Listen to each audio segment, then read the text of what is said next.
Ágora es un término griego que significa lugar de asamblea o reunión. Tradicionalmente, el ágora era el lugar específicamente designado para que los ciudadanos griegos se reunieran a debatir sobre los diferentes asuntos concernientes al sistema democrático. A partir de este momento, tenemos un Ágora en Luz Radio 102.9 con Gabriel Andrade. Saludos amigos, bienvenidos a Ágora. Hoy me acompaña en la edición y montaje William Velarde, en el control técnico Franklin Palmar, nuestra productora es Nora Alba Torres, el director de Luz Radio es Jesús Urbini, quien les habla, Gabriel Andrade, estará en la conducción. Mi Twitter es @gandrade80. Y me acompaña esta noche Ángel Urbina, él es profesor de la Escuela de Economía. Así es. De nuestra Facultad de Economía de la Universidad del Zulia. Bienvenido, Ángel. Hola, Gabriel, de nuevo. Y vamos a conversar sobre los paraísos fiscales y los papeles de Panamá. ¿Qué son los papeles de Panamá? Los papeles de Panamá son una serie de papeles. Solamente son aproximadamente como más de 100,000 referencias que están allí sobre lo que son diferentes transacciones a lo largo y ancho de todo el mundo, en donde se rememora reciente lo que fueron los Wikileaks y que fue la transferencia de información desde lo que son los diferentes organismos del Estado norteamericano de espionaje con el resto del mundo y eso salió a la luz pública. Pero comparado con lo que son estos Panama Papers, como también se le denominan en el mundo, eso de Wikileaks quedó un tanto disminuido porque era solamente un Estado funcionando alrededor del mundo y aquí es todo el mundo funcionando alrededor de un solo elemento. Ahora, en específico, ¿a qué se refiere ello? Se refiere a lo que es la existencia de los llamados paraísos fiscales. Para los no entendidos traigo una rápida referencia para todos entendernos. Todos crecimos en un barrio, en una esquina, en unas cuestiones así. Y anteriormente, aunque muchos pongan en duda ello, existía algo que se llamaba el cochinito, en donde tus padres te daban una mesada semanal y entonces uno gastaba una parte y la otra parte le iba guardando porque, bueno, después le iba a comprar una rosa a una muchacha que no le gustaba, un dulce, iba a ir al cine y entonces iba apartando, te daban un bolívar, tú apartabas un medio y tú ibas metiendo allí en el cochinito en medio a la semana. Ocurría que de vez en cuando en tu casa, por X razones, tu mamá necesitaba comprar algo, sabías que allí había dinero, ibas hasta el balón del cochinito, metía el cuchillo y sacaba de allí el dinero. Supuestamente después te lo reponían, supuestamente. Ahora, ¿qué sucede? Que un amigo de uno dice, no chico, uno se quejaba, cónchale, mi mamá me sacó otra vez los reales del cochinito y me quedé sin plata, que iba para el cine. Le dice, no chico, pero vamos a hacer algo. Tráete el cochinito para mi casa, que mi mamá no registra mi cuarto. Y entonces, bueno, uno hacía así. En vez de tener el cochinito en el cuarto de uno donde la mamá lo revisaba, se lo llevaba a casa del amigo de confianza. Ponía el cochinito y le decía, ponme ahí en medio. Por supuesto, no llevaba más o menos una idea de cuánto llevaba. Se empieza a correr la voz entre los amigos y cada uno va llevando su cochinito. Pero el dueño de esa casa donde se esconde el cochinito cobra una comisión, supongo. Bueno, allí se hacen arreglos siempre, porque siempre en esta vida todo es un arreglo. Entonces, bueno, cuando vayas al cine, en una de esas me llevas, me compras un caramelo, todas esas cuestiones usuales de transacciones de uno de chamo. Pero ocurría que una de esas, la madre le entró una ventolera de limpiar toda la casa y entró y consiguió los 20 cochinitos de los 20 amigos de la así. Eso o sea, la mamá del muchacho que recibía los cochinitos. Claro, porque entonces, ¿por qué tú tenías el cochinito con tu amigo? Estabas evitando que tu mamá revisara, viera cuánto dinero tenías e hiciera con el dinero algo que ella asumía que lo podía hacer porque estaba dentro de su ámbito. Al salir fuera del ámbito, ya quien tiene el dominio eres tú y quien maneja la información eres tú. Y el otro amigo se le consigue el cochinito, lo único que tienes que decir era ese es de un amigo. Salvando las distancias, eso es lo que está allí reflejado. Empresas, personas naturales, sacaban su dinero. Ahorita no vamos a entrar en la discusión de cómo es que tienen dinero. Sacaban el dinero y lo llevaban a otro sitio donde le garantizaban que nadie iba a saber que él tenía el dinero allí, iba a poder hacer las transacciones y iba a gozar de una serie de beneficios que dentro de un ratico vamos a mencionar. En esencia es eso. ¿Eso es bueno o es malo? Tú sabes que esa dicotomía de bueno o malo depende. Yo lo veo es principalmente... Para la humanidad, en general. Yo lo veo principalmente si es legal o no es legal. Bueno, empecemos por ahí. ¿Es legal o no es legal? Es legal. Porque en el caso del cochinito, no es ilegal que yo le dé mis ahorros del cochinito a un amigo evadiendo la inspección de mi madre. Eso no es ilegal. Eso no es ilegal. No hay una ley que diga que yo le tengo que dar a mi mamá lo que yo tengo en mi cochino. Exactamente. Ajá. Eso es legal porque eso funciona en todas partes del mundo. Siempre y cuando tú informes, en este caso a tu mamá, mira mamá, yo voy a poner este cochinito allá porque como yo me la paso todo el tiempo allá, es más fácil que yo pueda acceder a esa cuestión. Pero ve que me estoy llevando el cochinito. A las personas que utilizan los paraísos fiscales deberían informar a la entidad financiera del país que tiene una cuenta en un paraíso fiscal. ¿Por qué hay que informar? Tiene que informar porque tú estás circunscrito tu acción en lo económico en un determinado territorio. Y en este caso, este territorio, que sería un país, tiene una serie de leyes impositivas, es decir, te van a cobrar impuestos por lo que tú estás haciendo con ese dinero.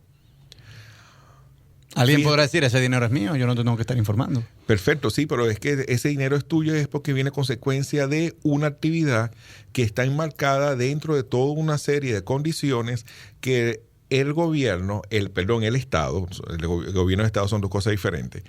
El Estado te garantiza de que tú puedes hacer uso de ello. Y como contraprestación de esa garantía, tú tienes que cancelar al Estado vía impuestos, que es la figura, esos elementos. Verlo de otra manera es pensar, regresar a la Edad Media, en donde el rey estaba designado por obra y gracia del dedo de Dios, y al único que tenía que rendir cuenta era, por supuesto, a Dios, mediante la iglesia, por supuesto. Pero ahora no. Ahora todo lo que tú tienes responde a una serie de circunstancias sociales, económicas, políticas, sobre lo cual tú tienes que rendir, lo que tú tienes que rendir cuenta. Ahora, ¿qué es lo legal? Lo legal es que tú lo estás llevando a estos paraísos fiscales porque vas a pagar menos impuestos. Ese es el primer elemento. Uh-huh. Y lo otro es tener facilidades en lo que tiene que ver con las transacciones que estás realizando. Cuando entremos en la parte de qué fue lo que pasó con el caso específico del venezolano, vamos a ver que se utilizó algo que es legal para cometer ilícitos cambiarios, tal cual por el problema que tenemos del mercado cambiario controlado en el país. Cuando uno de estos paraísos fiscales informa al país de origen de esos capitales, fulanito acaba de introducir en nuestros bancos tantos millones, ¿qué hace el país de origen? No, los paraísos fiscales no lo informan a los gobiernos. Bueno, en el caso de que se obligara a los paraísos a informar y ellos informaran. El dinero tiene una característica sumamente importante, que es como yo le digo a mis alumnos. Si usted quiere saber qué es lo más cobarde en el mundo, es el dinero. El dinero no tiene sentimiento, el dinero no tiene ideología, el dinero no tiene ningún tipo de afinidad con nadie, no hay fidelidad con nada. Basta que tú le digas al dinero, ¡bu!, para que escuche de dónde viene, para que salga corriendo hacia el otro lado. El día que un paraíso fiscal diga que va a informar a los respectivos gobiernos de cada uno de ellos, y vamos a ver que también es un tanto difícil que haga eso, los poseedores de los recursos enseguida van a movilizar su dinero hacia otro lado. Vamos a ir a escuchar un tema musical y seguimos en esta conversación sobre los paraísos fiscales y los Panama Papers con el profesor Ángel Urbina en una exposición muy, muy didáctica que nos acaba de hacer. @GAndrade80 es mi Twitter. Escuchemos de Maná y Shakira, Mi Verdad. Seguimos en Ágora, @GAndrade80 es mi Twitter. Converso con Ángel Urbina. El tema que nos ocupa hoy son los Panama Papers y todo el tema de los paraísos fiscales. Obviamente tú dices, Ángel, que un paraíso fiscal es paraíso fiscal en tanto no informa al país de origen cuánto es que se está depositando. Ahora, supongamos, en un mundo ideal, que todos los paraísos fiscales sí terminan informando. ¿Qué haría el país de origen? ¿Cobraría impuestos por un dinero que tú estás depositando en otro país? Tienes que ver qué tipo de relaciones se van a establecer, porque, por ejemplo, para España, Panamá no es un paraíso fiscal, dado que entre Panamá y España, en específico, hay un convenio para evitar la doble tributación. Uh-huh. España y Panamá cruzan su información financiera, y si tú estás pagando impuestos por tus actividades que haces desde España, pero tu centro lo tienes en Panamá, tú pagas impuestos en Panamá, pero no pagas impuestos en España. Uh-huh. Eso es lo que sucedería al tener la transparencia de la información financiera. Ahora, ¿qué es lo que va a ocurrir? Si todos los paraísos fiscales desaparecen y hay la libre información entre los diferentes gobiernos, bueno, se establecerán convenios impositivos en función de lo que allí esté sucediendo. O sea, que volviendo al caso del cochinito, si la mamá del niño que recibe los cochinitos informa a la mamá de los niños que depositaron esos cochinitos ahí, pues la mamá de los niños le pedirían a la mamá del niño que recibe el cochinito, dame una parte a mí porque... Exactamente. Se van a establecer esos elementos. Ahora, ¿qué es lo que sucede con esto? ¿Por qué son estos paraísos? Estos paraísos van dirigidos porque en el caso específico de los Panama Papers es un bufete de abogados internacionales en donde tú te comunicas con ellos y le dices, por ejemplo, mire, yo soy Gabriel Andrade, tengo $10 millones y yo lo quiero poner a trabajar con ustedes. Pero mi esposa, que es una cuaima, y después vas a tener que explicar por qué es una cuaima, ella me tiene amenazado que apenas yo vea a alguien más distinto a ella, me va a quitar el 80% de mi... De mis ingresos. No, de tu ingreso, de mi riqueza. De tu capital, de tu riqueza, que son estos 10 millones. Por supuesto, yo no lo quiero perder. Ellos te van a decir, ¿cómo no? Nosotros le vamos a crear una empresa y la vamos a manejar nosotros desde un punto de vista legal. Usted le entrega a ellos los $10 millones, ellos van a abrir una empresa a nombre de ellos y van a informar al gobierno panameño que están abriendo esta empresa y que ellos lo van a manejar. Hacer paraíso fiscal la contraparte no necesita saber quién es el verdadero dueño, sino que es que tiene un poder para ellos manejarlo. Cuando tú vas a buscar la información, vas a encontrar que llegas hasta el bufete. Y el bufete te va a decir, mire, yo quiero saber de quién es esta cuenta. Bueno, vamos a ver, ¿hay alguna orden legal dentro de Panamá que yo tenga que darle esta información? No, es que yo quiero saber. No, usted no puede saber, porque hay una confidencialidad entre lo que es el cliente y el bufete. Eso es lo que está allí planteado. ¿Qué fue con los Panama Papers? Que los Panama Papers fueron quienes estaban detrás de cada una de las empresas que este bufete estaba manejando. Ahora se sabe quiénes eran los dueños. Ahí es donde está el elemento. Ahora tú vas a decir, es decir que yo le entrego los 10 millones y después yo no sé qué más va a suceder. Y lo que hago es que yo le tengo que decir a ellos, bueno, deme $100,000 que me voy de viaje. No. Ellos son los representantes legales. Más, para poder hacer las transacciones tienes que venir o una orden tuya o tú con tu clave de ingreso dentro de lo que es el sistema financiero, haces las operaciones que vayas a hacer. Y nadie sabe que fuiste tú. Es ahí el elemento. Los paraísos fiscales es buen negocio para esos países. Se vive bien en Panamá, en Bahamas. O sea, ellos retienen una comisión por albergar todos esos capitales. Sí, por supuesto. Pero es rentable para los países. Es rentable porque, ¿qué ocurre? En el caso de Panamá, tú vas a Panamá y hay un boom que se explica principalmente por la ampliación del canal de Panamá, que está próximo a terminar, pero también un boom dado todos estos recursos financieros que se están movilizando a través de todos estos tipos de buffet. Ojo, aquí fue solamente un solo buffet, pero hay infinidad de empresas que se dedican a hacer ese tipo de transacciones. Ahora, ¿qué es lo que ocurre? Que ellos tienen que informar, porque igualito van a pagar impuestos. Solo que mientras aquí en Venezuela tú tienes que pagar el 34%, por ejemplo, allá vas a pagar el 4%. Ahora saca cuenta de todo lo que puede entrar en Panamá cobrando el 4%, sin solamente garantizando de que van a tener la confidencialidad bancaria o financiera. Siempre y cuando sean activos, es decir, recursos financieros de orden legal. Solo que al existir toda esta cuestión laxa de no tener que informar muy bien de dónde proviene, entonces, bueno, allí vas a encontrar problemas de manejo financieros de corrupción, de narcotráfico y de toda una serie de actividades ilícitas que se han venido reduciendo en función de una serie de elementos entre los mismos países, pero está esa posibilidad. Claro, porque no es nada más el tema de la evasión fiscal, sino también el tema del lavado. Ojo, cuidado cuando digas evasión fiscal.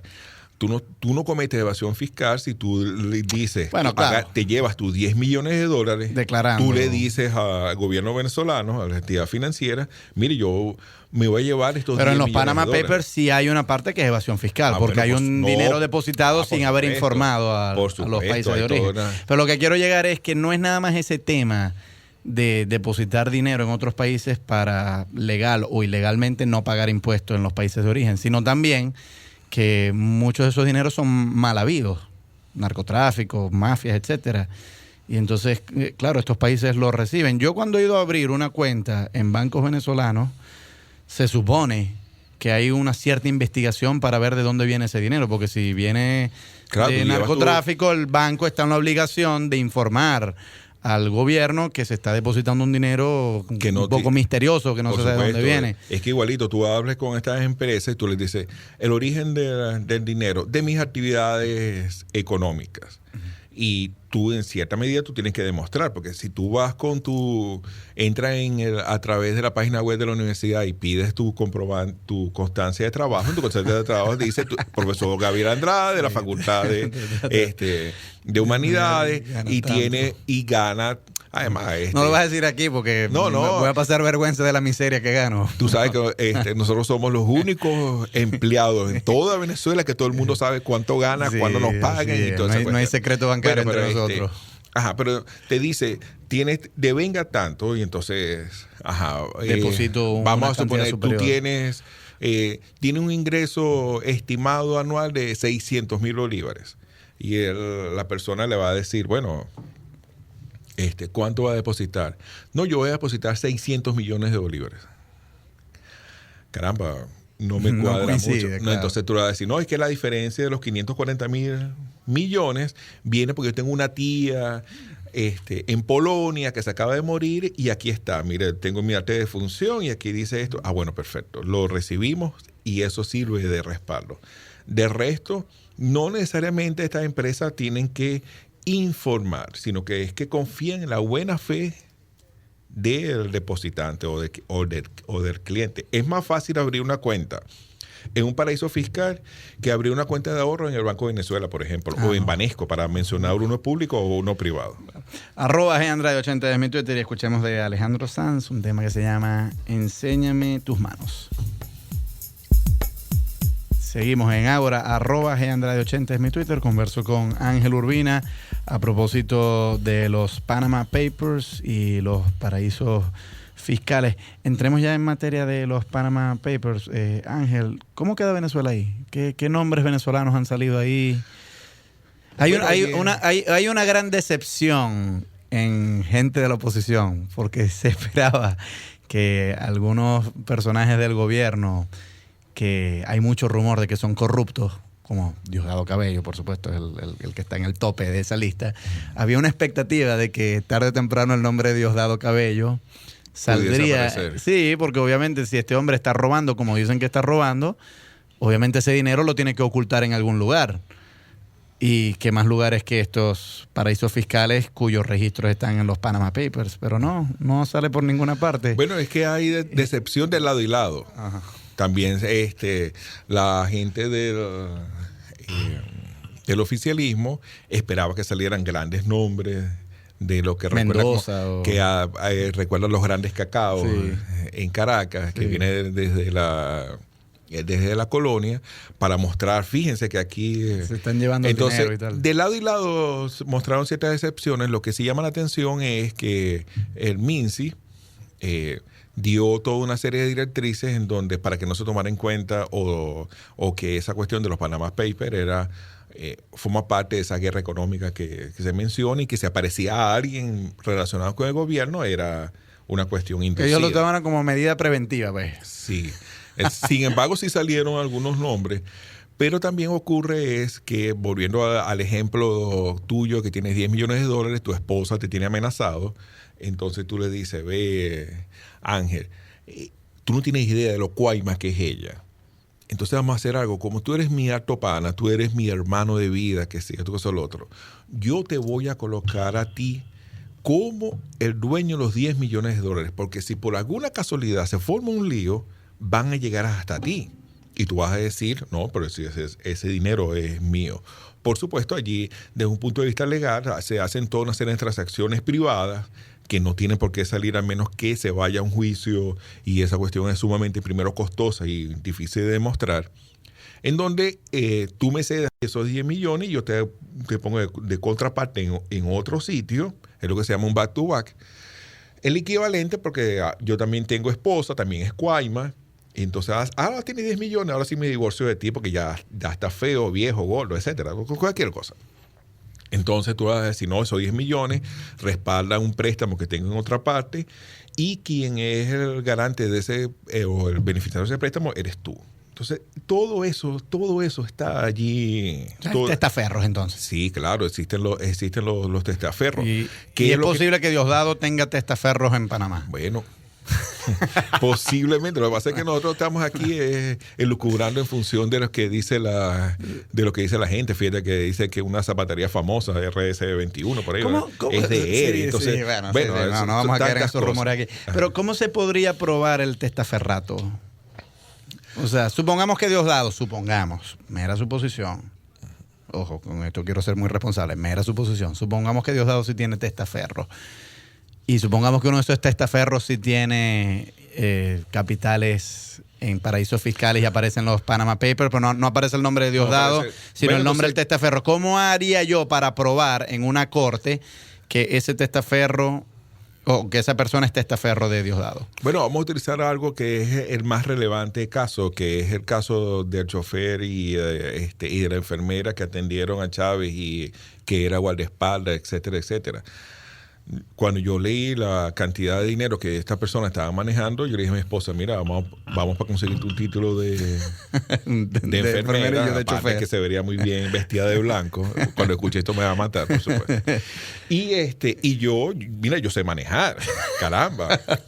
Y viendo tanto CSI, yo puedo decir, bueno, tengo ciertas habilidades para evitar que usted se meta en problemas. Eso sí, me va a pagar igualito como le pagaron a ellos. Es ese elemento. Pero eso es probatorio. Un juez en un tribunal aceptaría eso como un elemento probatorio. No, porque tendría que haber la confesión por parte de los que se puede identificar como este testaferro, de decir, mira, si este dinero es de fulano de tal y yo testifico bajo juramento que pero sin confesión de resto, ¿cómo haces tú? Entonces, queda ese elemento de la próxima vez que nos tomemos una caja de cerveza. Chicos, tú sabes que ese tipo sí se lo robaba, pero no hubo manera, mira. Entonces, bueno, allí es... Lo que sí quiero es puntualizar es este elemento. ¿Qué ocurre? Para entrar en la otra manera en que se usan estos paraísos fiscales. Venezuela tiene un control de cambio estricto controlado por el gobierno y vamos a ponerlo claro, no sale o entra un dólar en Venezuela que no pueda pasar por la autoridad monetaria, bien sea CADIVI y ahora el CENCOES, que es el nuevo organismo que maneja la asignación de divisas. Ahora, ¿qué es lo que ocurre? Tú realizas transacciones con el resto del mundo y el resto del mundo hace transacciones contigo. Entonces, tenemos una economía que en los últimos años ha trabajado para abastecer el consumo del país, principalmente vía importaciones. Y entonces, uno de los elementos que se logró descubrir allí es algo tan sencillo como que, bueno, se necesitan libros para los niños que están en la primaria. Lo vamos a traer de España. Entonces, pero tú no ibas con Planeta o no ibas con ninguna de estas grandes editoriales, sino que tú creabas una compañía en un paraíso fiscal. Te estoy hablando que tú, hace un momento dice la referencia, es más fácil abrir en el paraíso fiscal que en los sistemas financieros. Tú con $50 tú puedes abrir una empresa en un paraíso fiscal. ¿Qué ocurría? Se creaba una empresa de maletín, porque no tiene sede en ningún lado, sino una referencia nada más. Y entonces, esa empresa que estaba creada en ese paraíso fiscal era a quien tú le comprabas los libros. Y la empresa, tú le pagabas a la empresa, aquí hay que ser preciso. Cuando CADIVI o CENCOES le entrega a usted, le asigna dólares para las transacciones, no es que se lo deposita en su cuenta, sino que usted le dice, le estoy comprando a fulano, aquí está la factura, y CADIVI liquida a través del Banco Central en la cuenta de la persona. Usted no entra dentro de ese manejo usted nunca ve un dólar. ¿Qué hace? La empresa aquí venezolana le dice, mira, le estoy comprando a fulano y aquí está la factura que ellos me emitían. Veían, depositaban, venía la importación de libros y entonces por ahí está un cuento fabuloso. Venían los libros, entraban, se legalizaban en Venezuela, se enviaban a Colombia como desechos de papel, lo recibía otra empresa en uno de estos paraísos fiscales y lo volvía a vender de nuevo, es decir, que se pagaba dos o tres veces. Sí. Una vez que se liquidaba ese elemento a la empresa fiscal, ya quedaba el dinero desaparecido. Bueno, yo tengo que añadir algo aquí, Ángel. Esa historia viene de Héctor Navarro. Se la escuché contar. Héctor Navarro es un hombre irresponsable por no haber actuado en el momento. Él ahora quiere venir a quedar como salvador de la patria contando estas historias, pero a mí me parece un hombre brutalmente hipócrita al contar estas cosas y no haber hecho nada en su momento por pura lealtad a Chávez. Por pura lealtad personal a Chávez. Él viene a destapar todo esto una vez que Chávez murió, porque no quería destaparlos mientras igual Chávez que estaba vivo. Así que reprocho enormemente a ese personaje y a Giordani. Creo que son nefastos. Y disculpa que me exalte aquí, pero es que... Bueno, es que eso se corresponde porque hay todo un impacto que todos estamos viviendo. Nefasto ellos dos. Vamos a ir a escuchar un tema musical y ya regresamos. @GAndrade80. Seguimos en Ágora, @GAndrade80 es mi Twitter. Converso hoy con Ángel Urbina a propósito de los paraísos fiscales y los papeles de Panamá, ese escándalo que ha reventado en las últimas semanas y que yo creo que esto no se le va a poder echar arenita y se va a esconder. Yo creo que esto se va a quedar por mucho tiempo. Puede ser que haya otras noticias que eclipsen un poco ahora el asunto de los papeles de Panamá, toda la crisis que está viviendo Venezuela y a nivel internacional otras cosas, pero esto no es algo ligero, esto queda ahí. Ahora, esto de los Panama Papers, no los Panama Papers, el asunto de los paraísos fiscales no es algo nuevo. O sea, desde los años 60, 70. Siempre han existido. O sea, incluso hay una cosa, Ángel, que a mí me da un poco de risa, ¿no? Tú sabes que cada vez que hay una crisis de lo que sea, o algún escándalo, lo que sea, el Papa Francisco sale y él, frente a las cámaras, reprocha con su dedo y dice, eso está muy mal, ¿no? Y da lecciones morales. Pero, chicos, curiosamente, con esto de los Panama Papers, él está muy calladito. Y yo sé muy bien por qué él está muy calladito. Porque es que el Banco Vaticano es un tremendo paraíso fiscal también. Entonces, que el Papa venga a reprochar a todos esos inversionistas que colocan su dinero en Panamá o al propio Mossack Fonseca, que es la firma esta que recibía los capitales y organizaba el paraíso fiscal de Panamá, si el Papa llega a reprochar eso, mucha gente le va a decir, pero su santidad, que el Banco Vaticano ha hecho exactamente lo mismo. No digo que lo siga haciendo, pero en algún momento fue muy notorio eso. El Banco Ambrosiano y su caso. El Banco Ambrosiano, que tenía vínculos con el Banco Vaticano, exacto. ¿Qué se ha hecho en las últimas décadas para tratar de menguar esto? Bueno, recuerda que por excelencia cuando se habla de este tipo de cuestiones, lo primero que uno piensa es en Suiza. Uh-huh. Y claro. Y no es una cuestión nueva que haya existido. ¿Qué ocurre? ¿Cómo es la característica de un paraíso fiscal? Un paraíso fiscal es aquel que tiene toda una serie de ventajas del sistema financiero, tiene gobiernos estables, y visto así, Suiza cumple con esos elementos. Panamá también, a pesar de toda una época de dictadura y todos estos elementos, es estable desde un punto de vista legal. Ojo, y también Estados Unidos tiene dos grandes centros de paraísos fiscales a lo interno de lo que es la misma actividad económica en Estados Unidos. Entonces, allí están estos elementos. Ahora, ¿qué ocurre? Es famoso el caso de Israel, que le reclama a Suiza toda una serie de recursos financieros que están depositados de cuentas de judíos desde ante la Segunda Guerra Mundial, la caída de Alemania en manos de Hitler, todos esos elementos. Y también del dinero que los nazis le robaron a los judíos y lo depositaron en y también Suiza. De judíos que, previendo algo, lo colocaron allí, lamentablemente después, dentro de esa misma dinámica, desaparecieron. Y allí están esos recursos aumentados, por supuesto. Entonces, no es algo que es un invento reciente, no, eso viene visto así desde antaño. ¿Qué es lo que ha venido ocurriendo? Que en la medida que estos paraísos o estos elementos han venido siendo utilizados de una manera no legal, los países han venido imponiendo reglas para tratar de disminuir el impacto. Basta que un gobierno...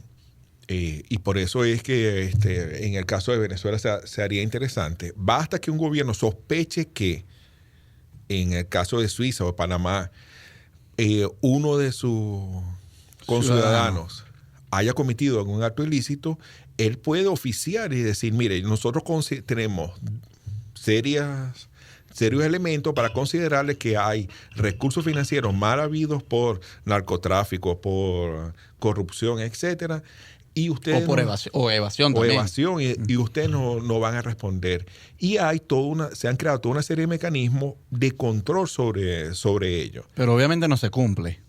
Porque Panamá no ha informado a cada uno de esos países. Sí, pero es que se han venido ajustando a ello. Y la tendencia es que van a desaparecer. Por supuesto, eso no lo vamos a ver dentro de 1 año, 5 años, 10 años.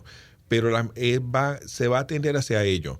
En los años 70, ir a Suiza a decir que Gabriel Andrade, nosotros sospechamos que él tiene allí dinero, los suizos te iban a decir... Se reían en mi cara. Le invitamos un café o un chocolate y muchas gracias por su interés, pero nuestras leyes impiden que si él... Ni siquiera puedo decirle si eres cliente de nosotros o no. Un secreto bancario. El famoso secreto bancario.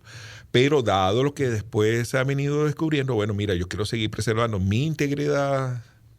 Pero el derecho internacional contempla esa cooperación. O sea, si hay una ley que obliga a Suiza a decirle a otros países... No, la misma Suiza se ha impuesto ellos para preservar su imagen. Pero el problema, Ángel, es que quedan algunos países que no tienen esas leyes. Entonces, Andorra, Mónaco, las Bahamas, Luxemburgo, todo eso. Bueno, Luxemburgo no, porque está en la Unión Europea, es un poco distinto Luxemburgo, y el caso de Luxemburgo es muy sui generis, porque sí hay presión de la Unión Europea para el manejo de eso, pero países que son mucho más autónomos, como esto que te estoy diciendo, Andorra, las Islas Maldivas, todos esos, no tienen esas legislaciones que tú dices que sí tiene Suiza. Entonces, ¿cómo se puede hacer para presionar a paisitos como estos para que sí revelen los secretos bancarios? Bueno, porque es que precisamente como al ser paisitos, el solo hecho de decir que vas a romper relaciones financieras con estos países que no van a poder realizar transacciones contigo, al menos que informen de una manera transparente lo que allí está ocurriendo, ya hace que la presión se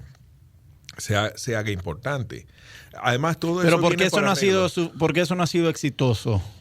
O sea, ¿por qué si esa presión se le puede montar a Andorra o a las Bahamas, por qué aún así ellos no dan su brazo a torcer y siguen sin revelar secretos bancarios? Obviamente esa presión no ha funcionado. Bueno, porque ahí hay toda una serie de mecanismos que de repente tú y yo hasta desconocemos, que son utilizados para canalizar todo este tipo de recursos. Entonces, hay una máxima en lo que maneja el hecho de las leyes que dice: echa la ley, yo enseguida te saco la contraparte. Yo sé, ¿por qué estos grandes hay vacíos bufetes, que se le puede dar la vuelta? Estos bufetes son tan importantes? Porque ellos te van a encontrar un resquicio donde tú te puedas agarrar para tu beneficio, sea legal o no. Ojo, sea legal o no. No estamos entrando en la discusión de que si eso es lo adecuado, lo ético, todo lo demás. No, eso no es. Partimos del principio, ¿es legal o no es legal? Entonces, allí va a estar presente esos elementos. Y con lo que ocurrió con estos papeles, solamente se entienden con estos avances tecnológicos de lo que es el manejo virtual. En los años 70, para tú conocer estos papeles, es que alguien se hubiese dedicado a fotocopiar esos papeles. Imagínate sacar 10 millones de copias que ahora en un disco duro portátil de 4 terabytes es más que suficiente para tener la información. Ángel, muy agradecido por haber venido a Ágora. Cuando quieras regresar, acá te esperamos. Es un placer, esto es una casa. Gracias a William Velarde, que estuvo en la edición y montaje, Franklin Palmar en el control técnico, Norelba Torres es nuestra productora, Jesús Urbina es el director de Luz Radio y quien les habla, Gabriel Andrade, estuvo en la conducción. Nos vamos con un tema de Eros Ramazzotti, Cosas de la Vida.